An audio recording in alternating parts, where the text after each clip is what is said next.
The high tech today is about big data and artificial intelligence and machine learning. And I see how they're taking those high tech knowledge and bringing it to the agriculture. The whole idea is to start providing structured access to the local market, which then starts unlocking commercial farming. And impact farming is based on bringing investments in kind of mid or large farms in the middle of those smallholder farmer neighborhoods. So that, I mean, the rate of adoption is easier because they see what you are doing, and your rate of adoption is there because you're a large farm anyways.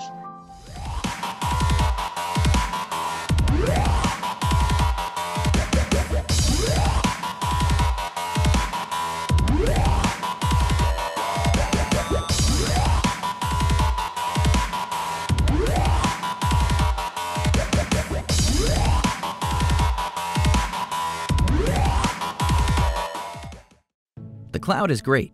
It solves a lot of real-world problems, but it's not just one cloud anymore. Public clouds, private clouds, edge clouds. The average business uses 5 different cloud providers. It's become chaotic and complex, with unpredictable costs, inconsistent security, multiple management tools, and different formats for workloads that span cloud platforms and providers. But it doesn't have to be that way. The Dell Technologies Cloud, powered by VMware, can be the one constant across your clouds. It brings consistent infrastructure and operations to your multi-cloud environment, so you can choose the right cloud for each application. A public cloud that lets you easily tap into services, a private cloud that's fully under your control, or the edge with cloud as a service. With a true hybrid cloud experience, your business becomes more agile with simple workload migration and easy onboarding for new assets. Your teams get to market faster. With simplified operations and automated processes, you reduce risk and strengthen your security profile. And with Dell Technologies Cloud, you have flexible consumption options, reducing your total cost of ownership. Like it or not, the business world often requires many clouds. Now, that's easier than ever, with consistent infrastructure, operations, and services across all your clouds. You get the cloud without the chaos. The Dell Technologies Cloud. I'm going to introduce John Hartnett, and John is the moderator for the first session, which is the State of Global AgTech. John is the CEO and founder of SVG Ventures as well as Thrive. SVG Ventures is a fund that looks at investment in technology and AgTech, and of course Thrive is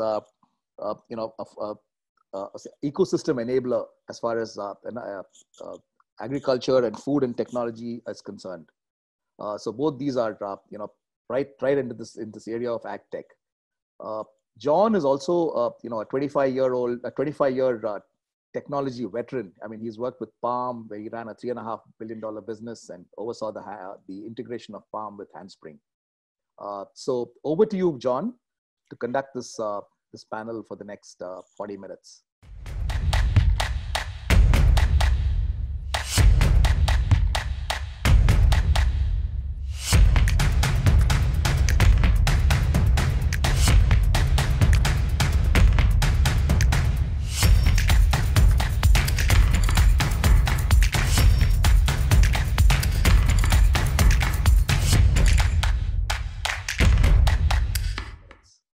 Great, thank you, Vijay. I thought you said I was 25, but just to clear that, I have 25 years of experience. So thank you, and delighted to be here, and really appreciate you having this panel and also having us here. So thank you for this. It's a really important area.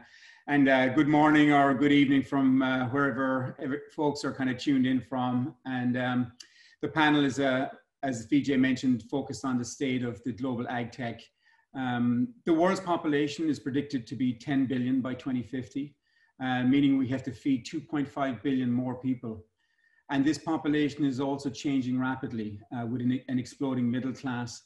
And 50% of today's population is millennial or Gen Z, who are also placing new demands on the food system. Our food system is already under severe challenge, having to produce more with less in a sustainable way, and also at the same time reduce waste. We're dealing with global challenges like climate change, scarce resources of water, land, and labor, and also dealing with food safety and security issues.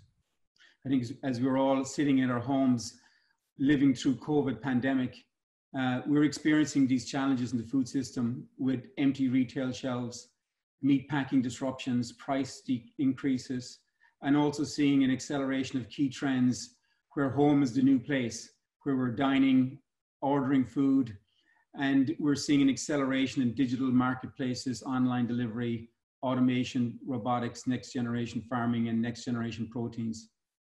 So now innovation in ag tech is even more important, more critical and urgent, with this pandemic. At the same time, the world's farmers are also dealing with having to produce 90% of worldwide supply from small farms of less than 2 hectares. And they're consistently fighting insolvency.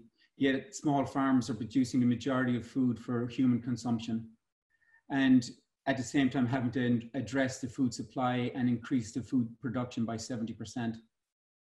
We can't continue doing the same things the same way, and we must adopt technology and embrace innovation. This is creating a global opportunity in ag tech, and ag tech has become a major revolution as we're seeing precision ag, big data, IoT, drones, controlled environment farming, next generation foods and proteins, and blockchain that's measuring and managing the supply chain. So lots to discuss and lots of areas to focus on.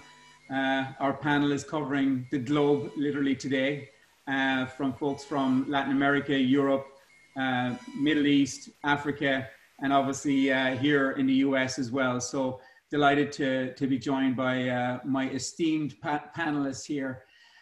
So maybe I'll hand it over to each of the panelists, maybe do a quick intro, a little bit about what they're doing, and also maybe a perspective from their geography. And I'll start with Anat, who's in Israel at the moment. Anat? Hi, good morning, good evening, good night, wherever you are. And hi from Israel. My name is Anat Bernstein-Reich. I'm the president of TAI Israel. There is a chapter in Israel you're welcome to visit post-COVID. I'm also the founder of the Agribator, which is the Center for Israeli Agro-Technologies to India. And as John and I spoke earlier today, all agro-technologies from all over the world are welcomed to our center, which is based in Noida, India, next to Delhi. Great, thank you. Thank you, Annette. Peter, would you like to give us a little intro on your side? Thank you so much, John. Good evening, good morning, everyone from Nairobi, Kenya. My name is Peter Njonjo. I'm a CEO and co-founder of Trigger Foods. We're a B2B e-commerce platform focusing on informal retail and specializing mainly on food and grocery. And it's a pleasure to be here to share perspectives of how we're using technology to solve a challenge around food access and food affordability in urban areas. So our company 6 years ago, I founded the company 6 years ago, and it's truly an honor to be here. Excellent, thank you, Peter. Looking forward to hearing your points here today. Tony, do you want to give us an intro on your side from Latin America? Sure, thank you so much, John, and hi to everybody over there. Well, I mean, I've been in the agricultural consulting company for over 25 years. We have done and participated over probably 500 projects in over 30 countries in my life, and I've been exposed to many different kind of agricultures. And that's probably one thing that we need to look at. No, we have a very distinguished way to look at agriculture. There are many different agricultures that we need to actually find in this ecosystem. So we have this subsistence agriculture, we have the smallholder farmers, and then we have this medium and large farming, which are probably farmers that can easily adopt the ag technologies that are now into place. So I think one thing that we need to think about when we're talking about ag tech is, probably 95% or 90% of the production comes from smallholder farming, and the rate of adoption is always lower than the rate of creation of new innovation. So how can we make those things, come together and make technologies can be adopted with to smallholder farmers at the same time? That would be a challenge. Great, thank you, Tony. And Rob, maybe if you want to give a quick intro on your side. I know you too well, so I'm going to give you a hard time on the panel. Perfect. Looking forward to it, John. Rob Leclerc, founding partner of AgFunder. We are based in Silicon Valley. We're one of the most active venture capitalists investing in food tech and ag tech globally. We've invested in Brazil, Kenya, India, Europe, and obviously sort of the US as well, invest sort of seed to series B. We also have an early stage accelerator based out of Singapore that we also have about 9 portfolio companies in. And in addition to that, we also stand up a news platform called AgFunder News, which has published about 3,000 articles in this space. We publish research reports, and we have about 80,000 subscribers to our weekly newsletter. So thank you, John. Excellent, thank you, Rob. And I know we are competing almost like head to head, being the most active investors. Yeah. I've always chosen to surround myself by great people who are very forward thinking when it comes to gender issues and diversity. I think diversity is a key and central element of any environment, and I've never been in an environment where diversity doesn't lead to a better place. From a science perspective, we know that if you have greater diversity of microbes, for example, in your gut, that you're more likely to be healthy. And that's finding of diversity of microbes in your gut. If you think about the diversity of people in a working environment, it leads to a healthier environment and more innovation.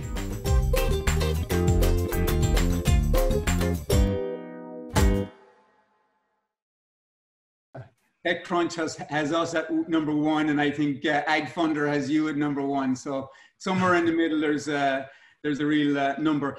Actually, obviously, Rob, you've been involved in this area for the last 7 years, know it really, really well. Do you want to maybe frame up for our viewers today, our audience, just in terms of just the scale of this business, and also what you're seeing from an investment perspective and how it's growing? Yeah, so just, and at the top level, I think it's important to sort of define the definition of ag tech, right? So, some people define ag tech across the value chain, and some people define ag tech and food tech as sort of different categories. We sort of refer to sort of agri-food tech, and within that context, we saw essentially about $2 billion of investment in 2015, and then rising rapidly to about $20 billion of investment last year. In this first half, we're seeing about $10 billion of investment, so sort of on track for last year. And then about half of that is actually going into what we'll say sort of more upstream of the value chain. So in the supply chain and farm tech type of opportunities. And then as far as sort of like major kind of areas, I think that are really seeing a lot of attention and growth is particularly marketplaces. I think we're seeing a lot of, and this is very particular to also developing markets as well, where you've got broken supply chains and just a lot of inefficiencies in there. And then I think when you go to developed markets, you have very sort of different types of opportunities. They may have more efficiencies in place in the supply chain, but you start to get into massive labor problems. So I think where you see the trends are very dependent on the geographical region, the kind of crop mix, and the sort of income levels in those populations. So certainly automation in the US is becoming a major theme, and we're starting to see a lot of peace dividends from the driverless car industry that are suddenly sort of pushing that forward. Great, thanks, Rob. And I think one of the things that, obviously as this panel is a global panel, what we've seen is that probably 70% plus of the entrepreneurs and companies that we're seeing are coming from outside the United States. And as we do our Thrive Top 50, we're seeing countries like Israel. I think, as we all know, Israel has been a leader in innovation for many years. And I'm really curious to see, I know ag tech is a hot area for Israel as well. And I'd love to hear from Annette in terms of what's going on. And I know your aggregator is working with a lot of entrepreneurs, but you're also doing a linkage with India. Do you want to talk a little bit about what's going on there? Yes, sure. I mean, the agtech in Israel is really picking up, I would say, in the past 5 years. There are over 500 startups at the moment, which are agtech. It's almost 10% of the number of startups here in Israel.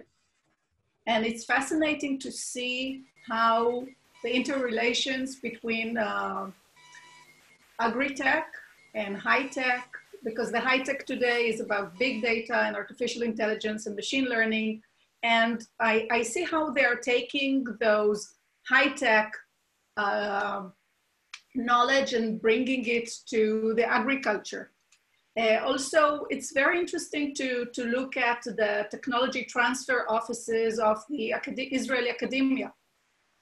The startups are not just starting by themselves, of course, many are, but a lot of technology is driven from the academia here, from Hebrew University with the agriculture faculty, and with the TTO of Volcani Center that belongs to the ministry. And if you look at the startups in this, the agtech, you'll see a lot of knowledge. And it's really important because the knowledge doesn't stay in the academia here. It actually goes down to and commercialized. And this is interesting, and this is a lesson that I'm sure that many countries should take, to take knowledge from the academia and use it. When we go to India, in the past 2 years, I see, I wouldn't exaggerate, about hundreds of agtech companies, and take into consideration that still 15% of India GDP is agriculture, and there are 1.3 billion people that needs to eat. And people understand that the yield in India is very low. And I see a lot of technologies developing in India now, and it's a big competition to Israel agtech, I would say. Excellent, excellent. Peter, Africa, a major continent, major set of countries that are experiencing, food and agriculture in a very different way than many of us, here in the United States. And, you want to give us tell us a little bit about what's happening. I was really kind of intrigued about the fragmentation in retail and, just the scale and size of the various different farming organizations, and loved your story in terms of the cost of, produce in Kenya versus, say, in London, why it's not different. So maybe if you could frame up some of that, it would be great. No, thank you so much, John. It's a pleasure to be here. Just to give a quick overview, consumers in Kenya spend about 55% of their disposable income on food. That's equivalent to what the consumers in the US were spending 150 years ago. That number today is about 10% for the US. And it means that, as a country continues to spend about that much on food, it means that bulk of the population is struggling to survive because of poor access to food. Now, this situation is not improving based on some of the numbers that you see on the ground. So for example, agriculture accounts for about 30% of GDP, but only attracting about 2% of commercial finance. Or if you look at government spend on agriculture is about 3.5%. So at those rates of investment, you really won't expect a lot of these problems to be solved. Now, 70% of the farming is smallholder farms, which is essentially informal, low yield, and very, very informal. And the reason why you have this type of setup is because you don't have structured access to the domestic market. So if you look at markets like the US, Western Europe, there's large supermarkets that are able to aggregate demand and become offtake partners for the produce that's coming from agriculture. So in Africa, you really don't have that. If I look at Kenya, 90% of the food is actually sold through informal retail. In Nigeria, that number is 98%. And when you have that level of fragmentation, it doesn't lend itself to commercial investment in agriculture. So what we're doing as Twigger is then using technology to start aggregating the informal retail demand through our B2B e-commerce platform. And the whole idea is to start providing structured access to the local market, which then starts unlocking commercial farming. Now, just to give you an example, rice production in Kenya, on average, the yield per acre is about 276 kilos per acre. In the US, it's 4 tons an acre. That's a huge delta. That starts playing into price. Or when you think about just normal fresh produce, 30 to 40% is lost due to post-harvest losses. When you start factoring that, it makes cost of food so expensive. And that's the example I shared a couple of days back, that a banana in a supermarket in Kenya costs the same as a banana in a supermarket in London. The London banana has traveled 4,000 miles from Latin America. The banana in Kenya has just traveled from right next door, about 200 kilometers, and costing the same just due to the amount of waste that you have in the whole chain. And the key thing for us is, as we start commercializing the access to the informal retail, we'll then start having better solutions, better supply chains going at the back of that to ensure that over time we can reduce the cost of food and start freeing up a lot of the disposable income in the markets to other uses. Mm-hmm. Excellent. Thanks. Thank you, Peter. Tony, do you want to talk a little bit about SharedX and what's happening in Latin America? I mean, I know obviously SharedX is a really unique platform that you founded and built, that's really kind of addressing the yield gap. Do you want to maybe give us an insight there? And also, I know you're pretty passionate about seeing more adoption of existing technologies in the fields. Well, I'm passionate about that because I see AgTech as being really very much focused on medium and large companies that can really buy those technologies or adopt those technologies. And when you look at that, I mean, it's obviously that they're going to be funding, they're going to be producing things that can be adopted by large farmers that can pay for that, or medium farmers, but they have a market for that. It's difficult to have a market of a guy that, you have to spend whatever, a lot of transaction costs actually to get this adoption done and then charge him for this. And that's one thing. The second thing is that, when we're talking about medium and large farmers, we're looking about something like the Olympic Games of sports, very high level guys, And this is just a regular guy that goes to the gym. That's our smallholder farm. So, and we need to improve by improving little things like the racket or the shoe will be enough to make him competitive. So when we're talking about yield gap, we're talking about something that they control as farmers. So price is not really controlled. So the farmers can control the yields, and yields have a large arbitrage. For example, as Peter was telling you about the rice thing, 200 kilos versus 4 tons, or you're talking about the coffee, 20 bags or 10 bags instead of 40 or 60 or 80. So you're talking about 300% increment that you can arbitrage in yield gap. And in price is probably 5 or 10%.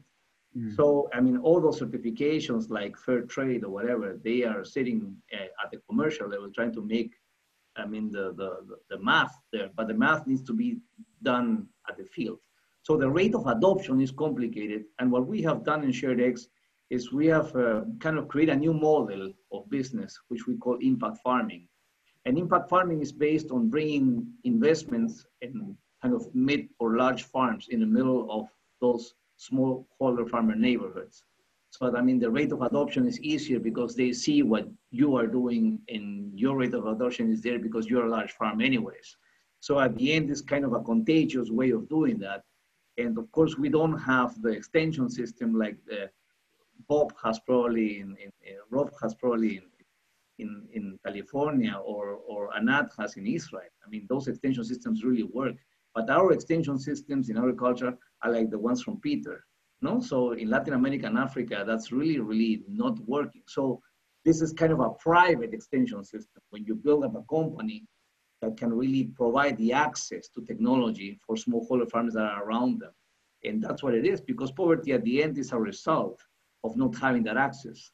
So it's not only a money thing, it's a cultural thing, and it's having the technology that can be adopted at those kind of levels. And if you increase the yields automatically, you will diminish deforestation, you will diminish that the farmers will go and slash and burn more land because, they're already getting the gains of the high volumes per hectare. So that's the idea.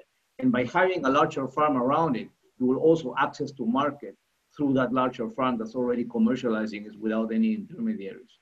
So at the end, I think that impact farming model is making a big change, and it's really facilitating the access to agtech and technologies that can be adopted at a higher rate in smallholder farmers. Just to finalize, John, one particular issue that I think is important is when you're selling technologies to a farmer, it's different than selling technologies to a regular company from a different sector, because they don't go for the best pitch, you know. You're selling something to a company with the best pitch, oh, we need to buy it tomorrow, next week. The farmer, he will take a long time to decide. You need to prove it for 5 years in a row if that fertilizer is better, if that drone really gives you the advantage. He needs to see the neighboring farmers actually doing that. So the rates are very, very slow. That's the only thing I have to say. And really interesting. I mean, it's incredible to listen to, you know, everybody's perspective. It's obviously agriculture and food.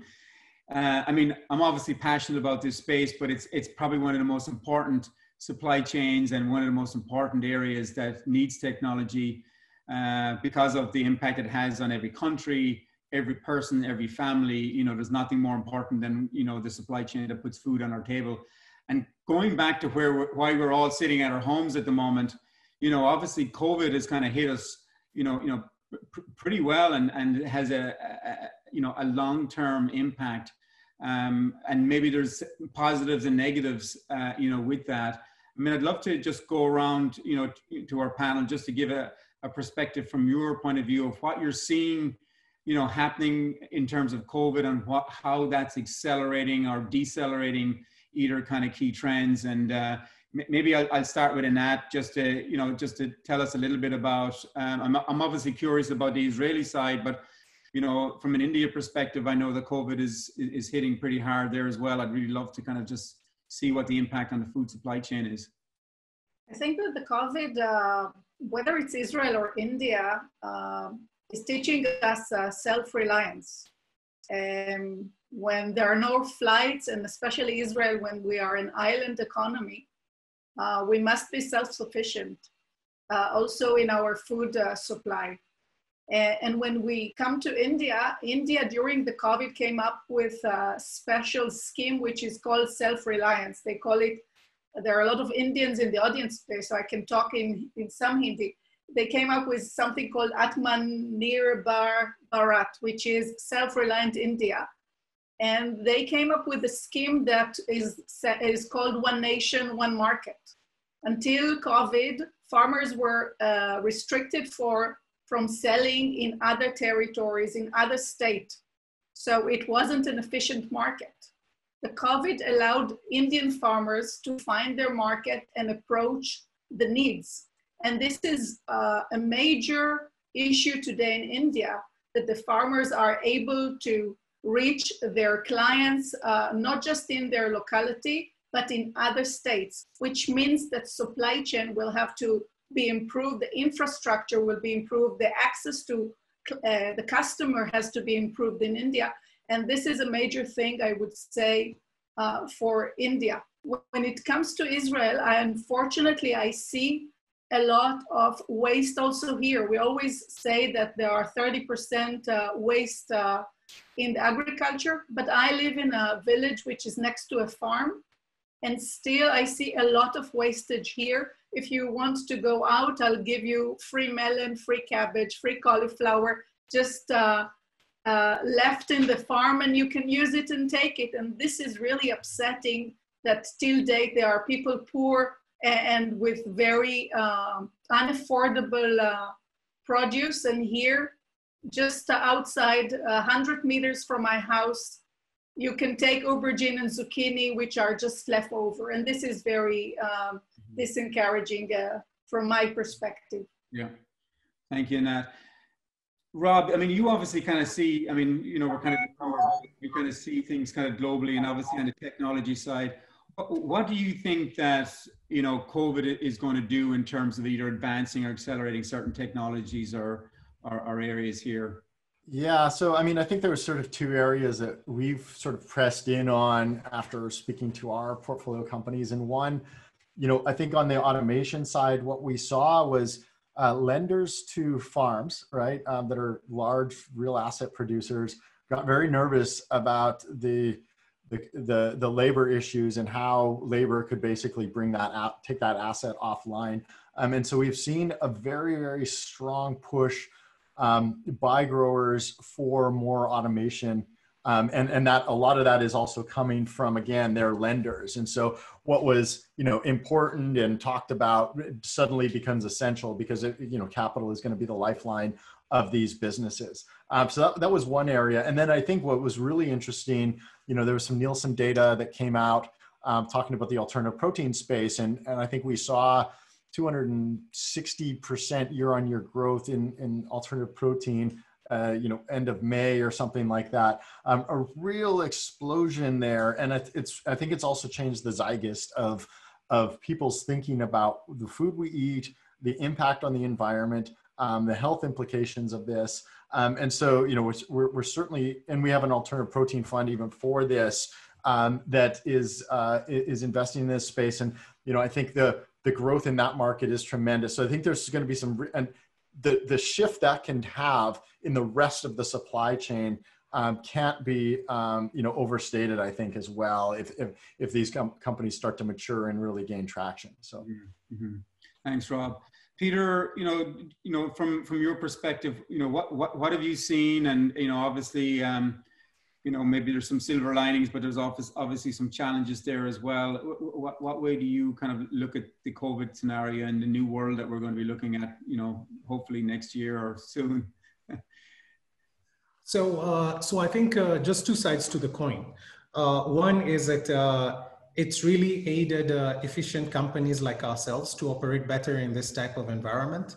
If we look at, for example, our business and the revenue between April and August, we pretty much doubled our revenue within that period. So that essentially has favored us.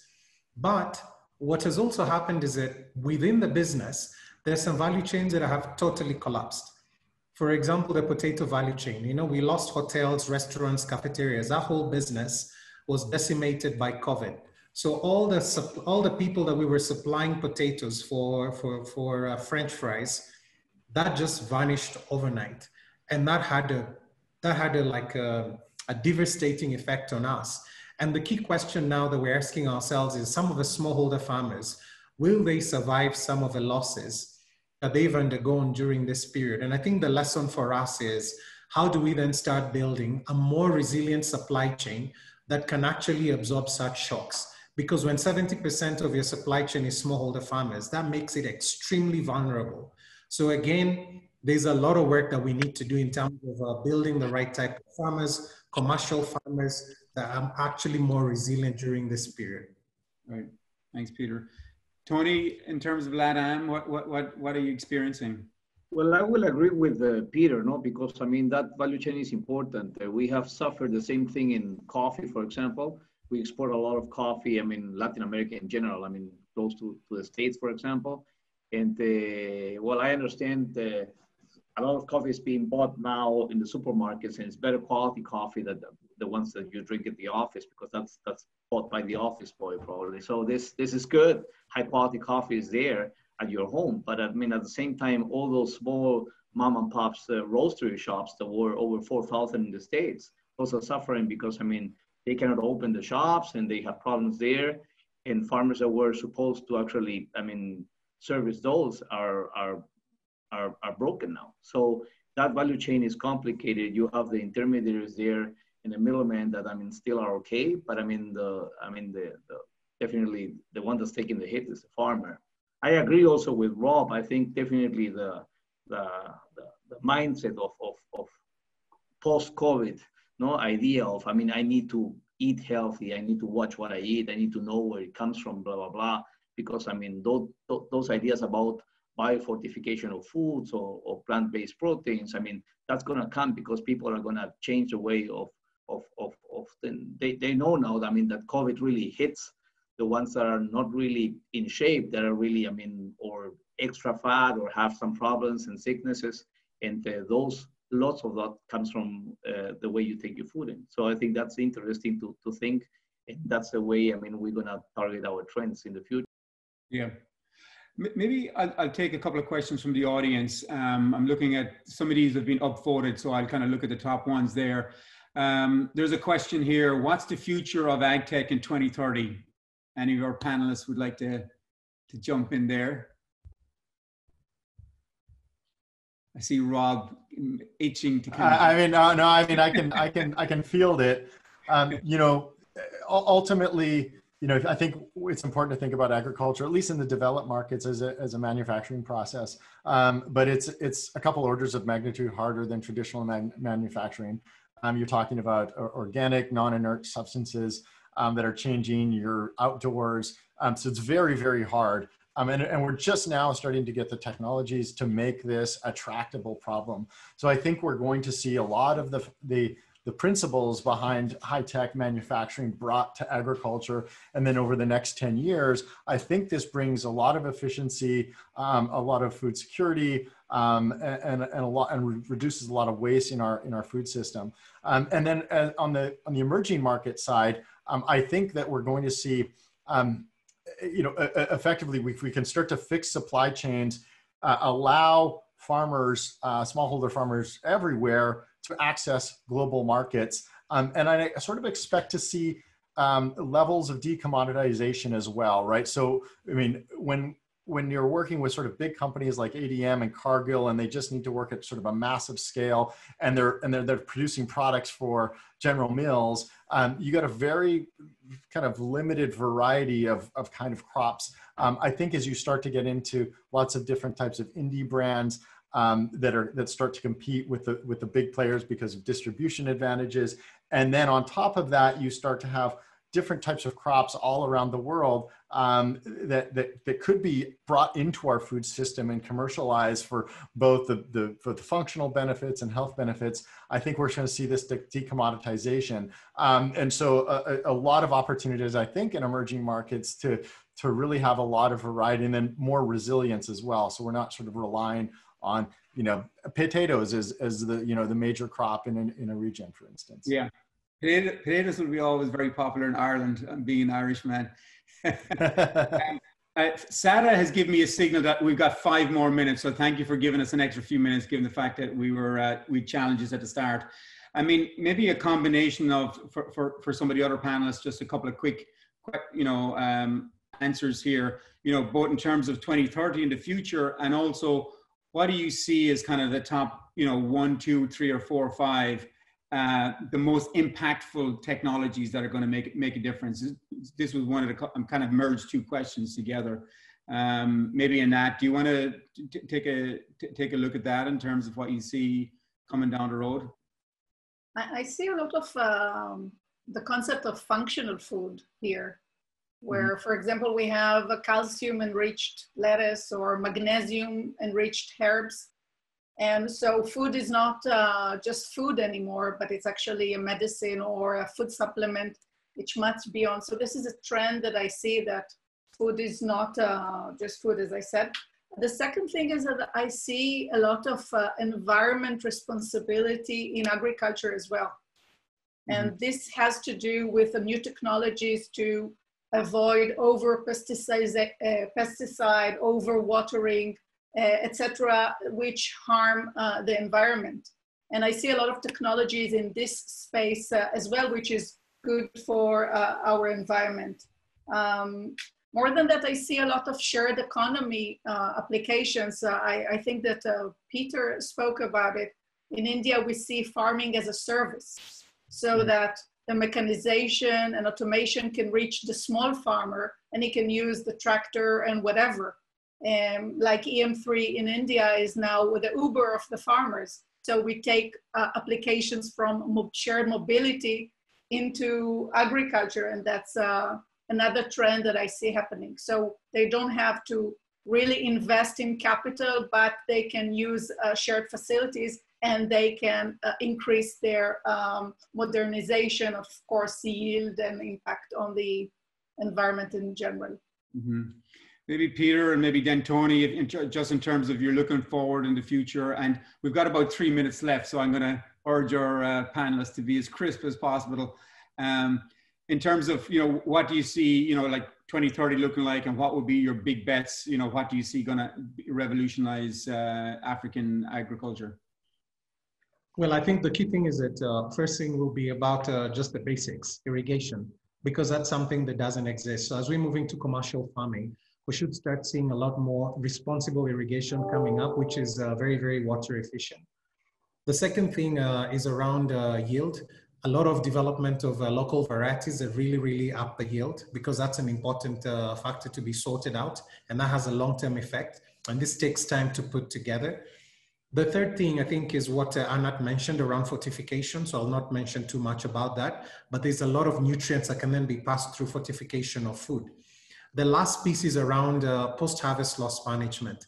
I think we will see a lot more food safe technology coming into play to help with post-harvest loss management, especially where we do not have refrigeration, or where refrigeration will not become mainstream. So again, those are the 4 trends that I see would have a significant transformation on the way agriculture is, or food production is put together on the continent.